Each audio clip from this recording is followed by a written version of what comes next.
प्राचीन काल में मुगलों से बचने के लिए वैष्णव जन अर्धरात्रि में ही ठाकुर जी को उठा करके सेवा आदि कर देते थे, क्योंकि सुबह घंटे घड़ियाल बजाओ तो मुगल आ जाते थे, आके तलवार दिखाते सीधे ठाकुर जी को तोड़ फोड़ जाते। तो एक वैष्णव आगरा में रहते थे, उन्होंने क्या किया, अपने ठाकुर जी की नित्य सेवा करते थे, अपने हाथ से ही करते थे। सुबह सुबह 3 बजे उठ के स्नान ध्यान करके मटका लेके जाते, और आगरा में भी यमुना जी हैं, यमुना जी का जल अपने हाथों से भर के लाते, तब अपने ठाकुर जी को स्नान करा करके संध्या पूजन वंदन आदि सब करते थे। नित्य का उनका नियम था।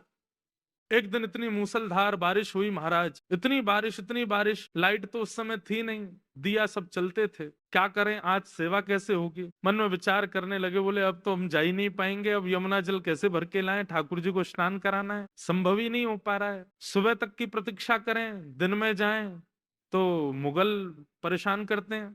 ये मन में विचार कर ही रहे थे, सोच रहे थे आज ठाकुर जी की सेवा नहीं हो पाएगी, और इस बात से इतने घबरा गए कि हाथ पांव उनके कांपने लगे। बोले आज ठाकुर जी की सेवा कैसे होगी, वैष्णव का तो सर्वधन ठाकुर जी हैं। इतने में बंधुओं क्या हुआ, उनके घर के बाहर एक मशाल लिया व्यक्ति आ गया।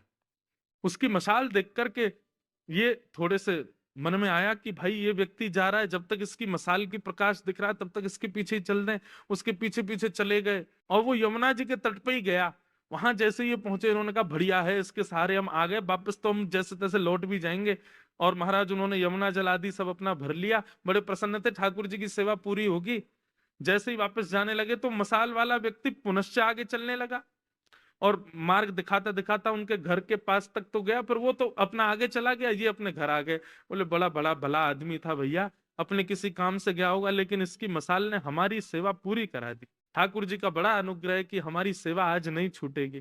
खूब प्रसन्न हो गए थे महाराज, अपने हाथ पांव धोए, कीचड़ लग गई थी। ठाकुर जी का जल आदि लेकर के, चंदन वंदन घिस करके जैसे ही मंगला के लिए मंदिर में गए, और जैसे ही कपाट खोले तो त्रिभंग लली श्याम सुंदर जो सामने खड़े थे, उनके पैर कीचड़ में हो रहे थे और हाथों में मसाल का तेल लगा हुआ था, और उसमें से वो मट्टी के तेल की सुगंध ठाकुर जी में से आ रही थी।